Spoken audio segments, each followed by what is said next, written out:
அஸ்ஸலாமு அலைக்கும் வரஹ்மத்துல்லாஹி வபரகாத்துஹு.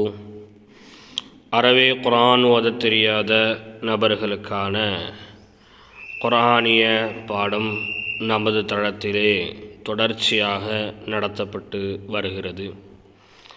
அதனுடைய வரிசையில் நீங்கள் குர்ஆனை எடுத்து ஓதும்போது எந்தெந்த இடங்களில் எவ்வாறெல்லாம் நிப்பாட்டி ஓத வேண்டும் என்பதை குறித்து நாம் படித்து கொண்டு இருக்கின்றோம். அந்த சட்டத்தை மீண்டும் ஒரு முறை நினைவுபடுத்திய பிறகு இந்த பாடங்களை கவனித்தால் உங்களுக்கு மிக நன்றாக புரியும் என்று நம்புகின்றோம். நிறுத்துவதற்கு அரபியில் வக்ஃபு செய்வது என்று சொல்லப்படும். குர்ஆனில் நம்ம ஓதிக்கிட்டே இருக்கிறோம், ஆயத்து முடிவுகளில் நம்ம நிப்பாட்டுவோம், அல்லது குர்ஆனுடைய வசனங்களுடைய இறுதியில் ஒரு தோயோ அல்லது ஒரு மீமோ ஒரு ஜீமோ இருந்தால், உதாரணத்திற்கு இதே போன்று வசனத்தினுடைய முடிவில் இருந்தால் அந்த இடங்களையும் நாம் நிப்பாட்டுவோம். அப்படி நிப்பாட்டக்கூடியதற்கு அரபியில் வக்ஃபு செய்து ஓதுவது என்று சொல்லப்படும், அதாவது நிறுத்தி ஓதுவது என்று சொல்லப்படும். அப்போ எந்தெந்த எழுத்துகள் இறுதி எழுத்தாக இருந்தால் எப்படியெல்லாம் நிப்பாட்டணும்? உதாரணத்திற்கு தாவுக்குடைய இறுதி எழுத்தாக ஹா இருக்கிறது. இப்போ உதாரணத்துக்கு இந்த இருக்குது தோ நிப்பாட்டக்கூடிய எழுத்து, இறுதி எழுத்து ஹா. இப்போ ஹா வந்தால் எப்படி நிப்பாட்டணும்? தல் வஹ், அது உல்டா பேசியிருந்தாலும் சரி, தோய் பேசியிருந்தாலும் சரி, ஜபர் இருந்தாலும் சரி, தோய் ஜபர் இருந்தாலும் சரி, எதுவாக இருந்தாலும் சரி, ஹா வந்துருச்சு அப்படின்னு சொன்னாலே இறுதியில் சுக்கூன் வச்சு தல் வாஹன் தான் நிப்பாட்டணும். ஏன்னா கீழே நீங்கள் தோய் ஜபர் படிப்பீங்க.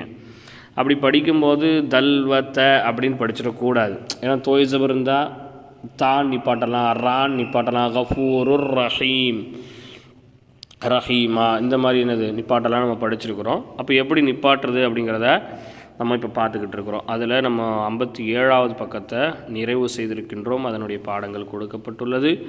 இப்பொழுது 58வது பாடத்தை நாம் பார்ப்போம், எப்படி நிப்பாட்டுவது என்பதை குறித்து. பாருங்கள்.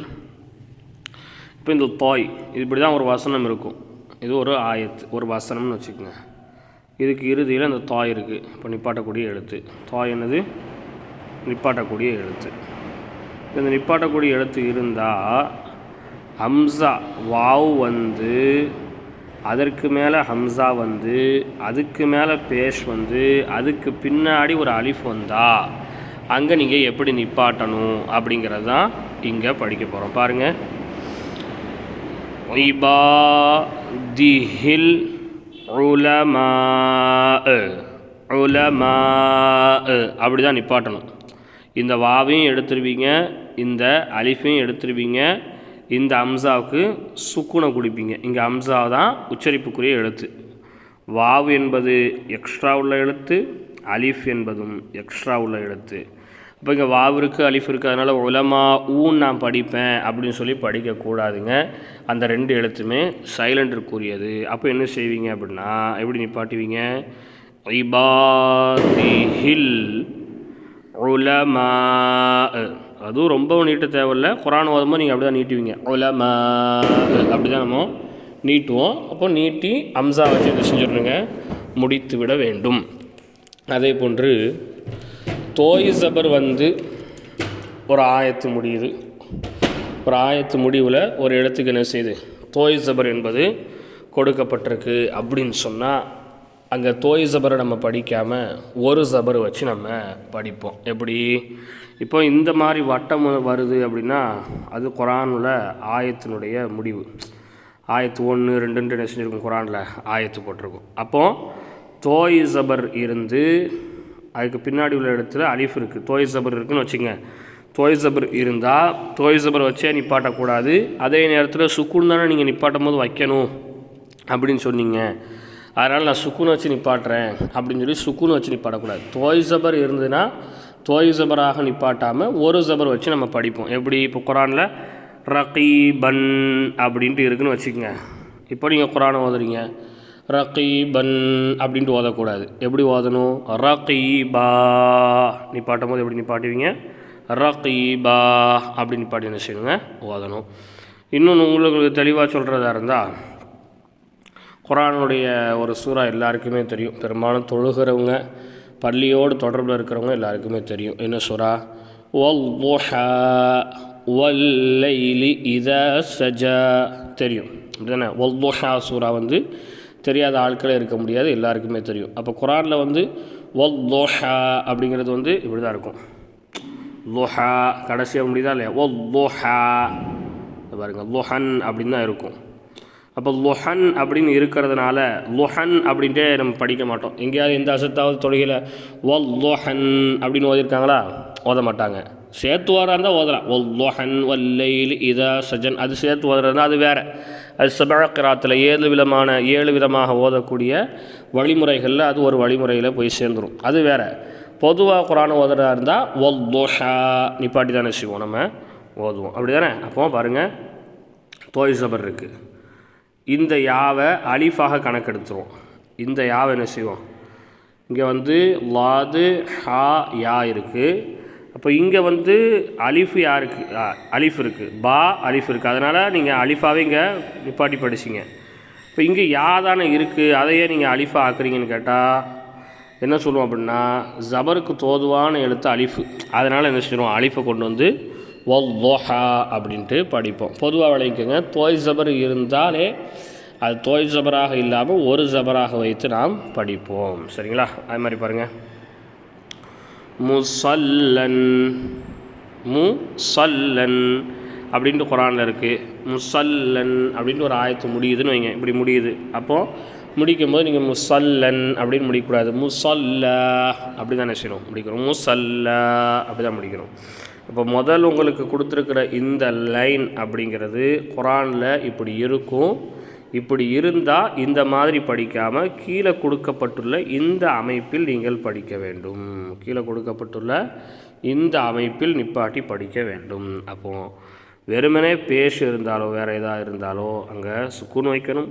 தோய் ஜபர் வந்தால் அங்கே ஒரு ஜபராக ஆக்கி பின்னாடி அலிஃப் வைத்து நாம் படிப்போம். எல்லா இடங்களிலும் இதே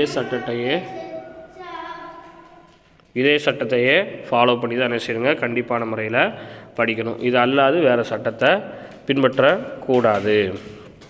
சரி, இதுக்கடுத்து என்ன படிக்க போகிறோம் அப்படின்னா,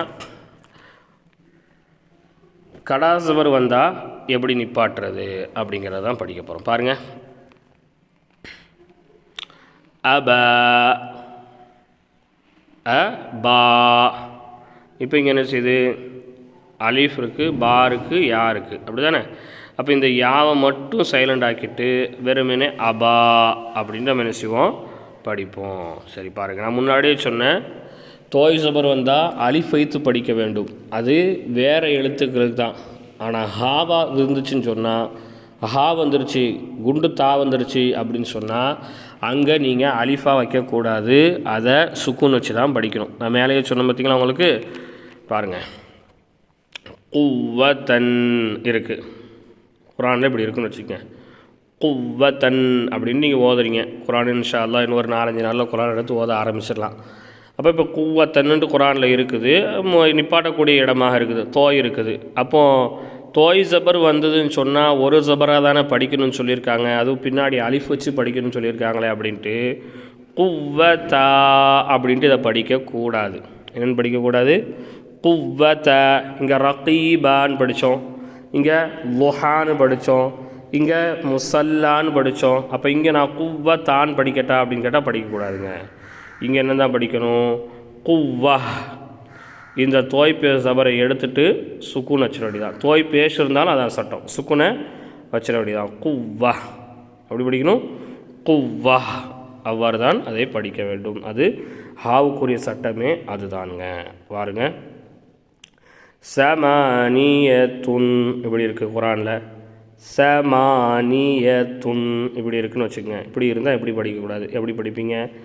சமானிய சமானியா சொல்லணும் இல்லையா? தோய் ஜபர் இருந்தாலும் தோய் ஜபர் எடுத்துகிட்டு சுக்குன் ஆக்குவீங்க, தோய் பேஷ் இருந்தாலும் எடுத்துகிட்டு சுக்குன் தான் வச்சு என்ன செய்யணுங்க, படிக்க வேண்டும்.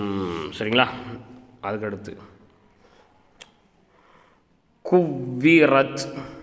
குவ்விரத்து தான் நிப்பாட்ட முடியும். ஏன்னா அது இறுதியிலே ஆட்டோமேட்டிக்காக சுக்குன் வச்சு தான் இருக்குது. அதனால் அதை நம்ம மாற்றணுங்கிற அவசியம் இல்லை.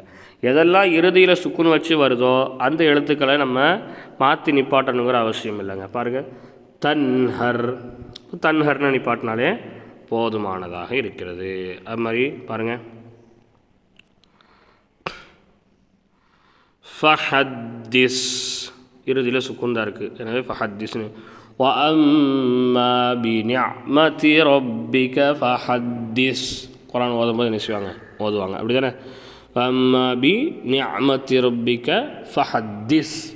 அப்போ அங்கே ஆல்ரெடி சுக்குன் தான் இருக்குது, அதனால் சுக்குனோடைய நிப்பாட்டுறீங்க. ஜிக்ரி, இப்போ ஜிக்ரி தான் நிப்பாட்டணும். சரிங்களா?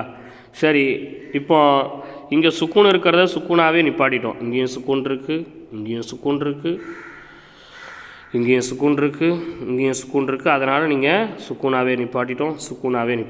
இப்போ சுக்குன் இல்லைங்க, ஒரே ஒரு ஜபர் வச்சு அலிஃப் வச்சு வருது அப்படின்னு சொன்னால் அதுவும் நிப்பாட்டுற மெத்தேடு தான். தோய் ஜபர் இருந்தால் ஒரு ஜபராக ஆக்கி படிக்கணும். அப்போ ஒரு ஜபராக இருந்தால் அடுத்து குறைக்கிறதுக்கு ஜபர் இருக்கான்னு கேட்டால் ஜபர் இல்லை. அப்படி தானே? இப்போ பாருங்கள், ஜக்கரியான்ட்டு இருக்குது. எப்படி தான் படிக்கணும்? ஜக்கரியா அப்படின்னு தான் படிக்கணும். ஏன்னா இங்கே தோய் ஜபர் இருந்ததுன்னா ஒரு ஜபராக ஆக்கலாம். ஜபரை குறைக்கிறதுக்கான வாய்ப்புகள், வசதிகள் என்பது இருக்கிறது. அதனால் ஒரு ஜபரை குறைச்சி ரகீபன் அப்படிங்கிறத ரகீபா அப்படின்னு படிக்க முடியும். ஆனால் அதே நேரத்தில் ஒரே ஜபர் தான் வச்சு வருது. அப்போ என்ன செய்கிறது? இதில் ஜபரை குறைக்கிறதுக்கான சூழ்நிலை இருக்குதா? குறைக்க முடியுமா கேட்டால் முடியாது. அப்போ அங்கே சுக்குன் ஆக்க முடியுமான்னு கேட்டால் அதுவும் முடியாது. ஏன்னா அங்கே சத்து இருக்குது. சத்து இருக்கிற இடத்துல போய் சுக்குன் நுழையாது. சுக்குனை காட்டிலும் சத்து என்பது பலமான ஒரு குறியீடாக இருக்குது. அப்போ அது போய் நுழையிறதுக்கான வாய்ப்புகள், வசதிகள் என்பது கிடைக்கப்பெறாது. அப்போ எப்படி தான் நிப்பாட்டுவீங்க நீங்கள்? ஜக்கரியா அப்படிதான் நிப்பாட்டணும். ஜக்கரியா அப்படி தான் நினச்சிடுங்க, நிப்பாட்டணும். புரியுதுங்களா? அதே மாதிரி பாருங்கள், கவாரீரா. இப்போ இந்த இடத்துல கொண்டு போய் இதை சுக்குன் ஆக்க முடியாது. இப்போ சுக்குன் ஆக்கணும்னா அலிஃப் என்ன செய்ய அப்படிங்கிற ஒரு கேள்வி வரும். இன்னொன்று, சுக்குன் ஆக்க முடியாது. ஏன் அப்படின்னா யாவுக்கும் சுக்குன் இருக்குது, இதுக்கும் சுக்குன் வச்சா நீங்கள் எப்படி படிப்பீங்க? கவாரீர் படிக்கவே முடியாது, வாய்ப்பே வராது. அப்போ அதனால் ஒரு சத்து வச்சு ஒரு ஜபர் வந்தாலும் அதை அப்படியே நிப்பாட்டிக்க. வெறுமனே ஒரு ஜபர் வந்து அதுக்கு முன்னாடி இருக்கிற இடத்து சுக்குன் வந்தாலும் அதை அப்படியே நிப்பாட்டிக்க வேண்டியதுதான். கவாரீரா என்று நிப்பாட்ட வேண்டியது தான். பாருங்கள், அதே மாதிரி சுக்குன் வச்சு வர்றதில்ல. தஹ்தது தான் படிக்கணும்.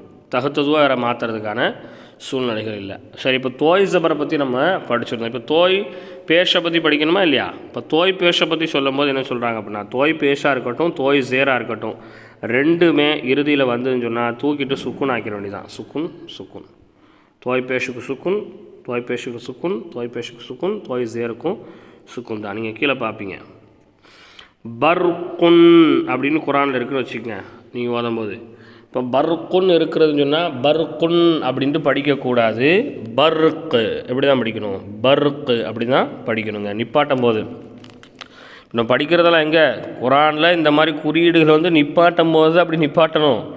அதுக்காண்டி குரானில் நடுவில் நிப்பாட்டாத ஒரு இடத்துல வருது, பர்க்குன்னு வருதுன்னு சொன்னால் பர்க்குன்னு தான் அதை படிக்கணும். நிப்பாட்ட வேண்டிய இடத்துல மட்டும்தான் என்ன செய்யணும்? பர்க்குன்னு நிப்பாட்டணும். புரியுதுங்களா? தோயோ ஜீமோ மீமோ ஏதாவது இருந்து நிப்பாட்டக்கூடிய ஒரு எழுத்தாக இருந்தது, அல்லது ஆயத்தினுடைய முடிவாக இருக்குது, நிப்பாட்டி அடுத்த ஆயத்தை எடுக்க போகிறோம் அப்படிங்கிற மாதிரியான சூழ்நிலையாக இருந்தால் தான் அதை நிப்பாட்டணுங்க. புரியுதுங்களா? பர்குன் அப்படின்னு இருக்குன்னு சொன்னால் பர்க்குன்னு நிப்பாட்டுவீங்க. முல்குன் அப்படின்னு இருக்குன்னு சொன்னால் முல்குன்னு நிப்பாட்டுவீங்க. லஹுன் அப்படின்னு இருக்குன்னு சொன்னால் லஹு அப்படின்னு நிப்பாட்டுவீங்க. ஷஅனின் அப்படின்னு இருக்குன்னு சொன்னால் ஷஅனின்னு இருந்தால் ஷஅன் என்று நிப்பாட்ட வேண்டும். பாருங்கள், அது மாதிரி வேறு ஜேர் இருந்தாலும் ஜேரை தூக்கிட்டு சுக்குனாக வச்சு தான் நிப்பாட்டணும். கிறிஸ்தின் இருக்குது, கிறிஸ்துன்னு நிப்பாட்டணும். சரியா? ஈயாயன்னு இருக்குது. இப்போ ஈயாய ஜபரை தூக்கிட்டு சுக்குன் வச்சு நிப்பாட்டணும். ஈயாய். மஸ்வாயன் இருக்குது. நிப்பாட்டும்போது எப்படி நிற்கணும்? மஸ்வா. எல்லாத்துலேயுமே சுக்குன் தான் வைக்கணும். மஸ்வா சுக்குன் தான் வைக்கணும். சரிங்களா? ஃபீஹின்னு இருக்குது. அப்போ எப்படி நிப்பாட்டுவீங்க? ஃபீஹின்னு. ஜான்னு இருக்குது, ஜான்னு என்ன நிப்பாட்டணும், ஜான் அப்படி தான் நிப்பாட்டணும். அது மாதிரி நிசா அன் அப்படின்னு இருக்குது, அப்போ எப்படி நிப்பாட்டுவீங்க, நிசா ஆ. நிதா அன் அப்படின்னு இருக்குது, நிதா ஆ. ஜுஸ் அன் அப்படின்னு இருக்குது, ஜுஸ் ஆ. துகாத்தன் அப்படின்னு இருக்குது, துகாத்தா.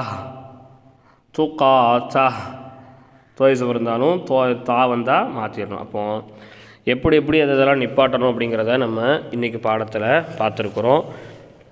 இந்த நிப்பாட்டக்கூடியது ரொம்ப முக்கியம். ஏன்னா குரானில் வந்து வக்ஃபு எப்படி செய்யணும் அப்படிங்கிறத கரெக்டாக கவனித்து ஓதணும். வக்ஃபு செய்கிறத நம்ம மாற்றி ஓதிடக்கூடாது. அதனால் இந்த வக்ஃபினுடைய இந்த பாடத்தை இந்த நான் 58ஆம் பக்கத்தை நல்லா தெளிவாக பார்த்து கொள்ளுங்கள். எந்தெந்த எழுத்தில் எப்படி நிப்பாட்டணும், ரொம்ப சுருக்கமாக சொல்கிறதா இருந்தால் எந்த எழுத்து இறுதியில் வந்து அதுக்கு என்ன ஹரக்கத்து இருந்தாலும் பொதுவாக விளங்கி வைங்க. என்ன ஹரக்கத்து இருந்தாலும் அதுக்கு சுக்குன்னு வச்சு தான் நம்ம நிப்பாட்டுவோம். எதை தவிர அப்படின்னு சொன்னால் தோய் பேஷ் வந்து அலிஃப் வந்திருக்கிற எழுத்தை தவிர வேறு இடங்களில் பூராவே சுக்குன்னு வச்சு தான் நிப்பாட்டுவோம். அதே மாதிரி ஒரு ஜபர் வந்து அலிஃப் உள்ளதை அப்படியே நிப்பாட்டிக்கலாம், இறுதியில் சுக்குன்னு வர்றதை அப்படியே சுக்குனாகவே நிப்பாட்டிக்கலாம். ஆனால் தோய் ஜபர் வந்து குண்டுத்தாவில் வந்தால் அப்போ அந்த குண்டுத்தாவை சுக்குன்னு வச்சு தான் நம்ம நிப்பாட்டணும். இன்றைக்கி பாடத்தில் நம்ம இவ்வளோ தான் என்ன செஞ்சுருக்குறோம், படிச்சிருக்கிறோம். அதனால் ரொம்ப கவனமான முறையில் இந்த பாடத்தை பாருங்கள். இன்ஷா அல்லாஹ் நாளைக்கு 59ஆம் பக்கம், அதற்கடுத்து 60, அதற்கடுத்து 61, 62, 62ஓடு முடிந்துவிடும் இன்ஷா அல்லாஹ். அதற்கடுத்து சில முக்கியமான தகவல்களை தருகின்றார்கள். இன்னும் ஒரு 3 பக்கங்கள் மாத்திரம்தான் நமக்கு மீதமாக உள்ளது. அதனால் இன்ஷா அல்லாஹ் தொடர்ச்சியாக அந்த பாடங்களை பார்த்து வாருங்கள். குர்ஆனை மிக இலகுவாக ஓத கற்றுக்கொள்ளுங்கள் இன்ஷா அல்லாஹ். இந்த பாடங்கள் முடிந்த பிறகு இப்பொழுதைக்கு நம்ம கிட்டத்தட்ட ஒரு 36 பாடமாக இந்த யஸ்ஸருல் குர்ஆனை போட்டிருக்கின்றோம். இது அப்படியே ஒரே பாடமாக இன்ஷா அல்லாஹ் அடுத்து நம்ம போடுவோம். அதாவது எல்லா காணொளிகளும் இணைத்து அல்ல, குர்ஆன்லேயே முக்கியமாக படிக்க வேண்டிய பக்கங்களை வச்சு ஒரே வீடியோவில் குர்ஆனை எப்படி ஓத கற்றுக்கிறது அப்படிங்கிற ஒரு அமைப்பில் போடுறதுக்கு நம்ம முயற்சி பண்ணிக்கிட்டு இருக்கிறோம். யாருக்கு அது பயனளிக்கும் அப்படின்னு சொன்னால், இப்போ இந்த யஸ்ஸருல் குர்ஆனை தொடர்ச்சியாக பாடம் பார்த்து பாடங்களை படித்து வச்சுருக்கவங்களுக்கு கண்டிப்பாக அந்த ஒரு வீடியோ பயனளிக்கும். அதே நேரத்தில் புதிதாக வரவங்களுக்கு கொஞ்சம் குளறுபடியாக இருக்கும். இருந்தாலும் 1க்கு 2, 2க்கு 3 தடவை அவர்கள் அந்த பாடங்களை பார்க்கும்போது நிச்சயமாக அவர்களுக்கும் இது பயனளிக்கும். வல்லோன் அல்லாஹ் ரப்புல் ஆலமீன் குர்ஆனை ஓதக்கூடிய பெரும் நசீபினை நம் அனைவருக்கும் தருவானாக. அல்லாஹ்வினுடைய அளவில்லாத கருணையின் காரணமாக நாம் ஷாபானுடைய மாதத்தை அடைந்திருக்கின்றோம்.